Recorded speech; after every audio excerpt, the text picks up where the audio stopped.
And for today's video guys, nandito tayo sa Barcelona, Spain at palabas kami dito sa port. Dito halos lahat ng crew lumalabas dahil sa tourist spot dito, lalo na yung church ng Barcelona. So ayan, makikita nyo, ang daming lumalabas. At dito maghahanap kami ng taxi. Bali meron ding bus dito, mas mura. Kaso sobrang tagal maghintay kasi pupunuin pa. Dito nagtaxi kami. So dalawa lang kami magkasama. Nagtaxi kami para hawak namin yung oras namin. Bali ang taxi dito nasa 22 euro. So mas marami kayo, mas okay kasi mas konti yung hatian niya. At ngayon meron din kaming katabi dito, isa sa mga barko ng Royal Caribbean, ng Oasis of the Seas. At sigurado maraming tao ngayon doon sa church kasi sobrang daming tourists. At ngayon nandito tayo ngayon sa pinakalungsod ng Barcelona, Spain.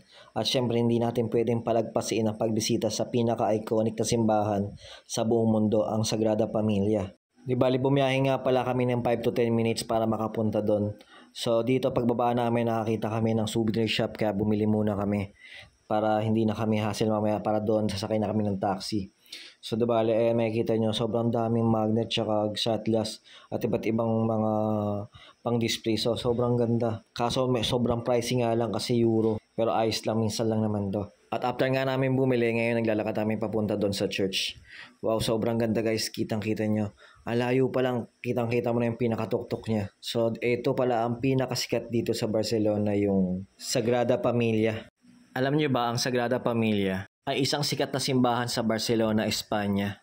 Napantog sa kanyang kakaibang arkitektura at dahil sa tagal ng construction nito. At ang opisyal ng pangalan nito ay Basilica y Temple Expiatory de la Sagrada Familia. Disenyo nito ay obra ni Antoni Gaudi, isang kilalang Catalan modernist architect. Ito ay isang Roman Catholic Basilica. Nagsimula ang pagtatayo noong 1882. Noong 1883, pinagkatiwala ang proyekto kay Gaudi at ginawa niyang pangunahing trabaho ang simbahan hanggang sa kanyang kamatayan noong 1926. Sa paglipas ng dekada, maraming bahagi ang natapos pero marami ring trabaho na hindi natapos. Ito ay may halong estilo at mala-organikong disenyo. Maraming inspiradong kalikasan.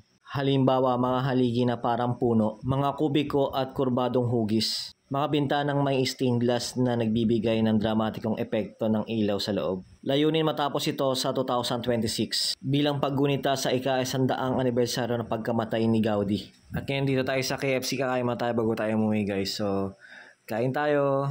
Thank you for watching guys.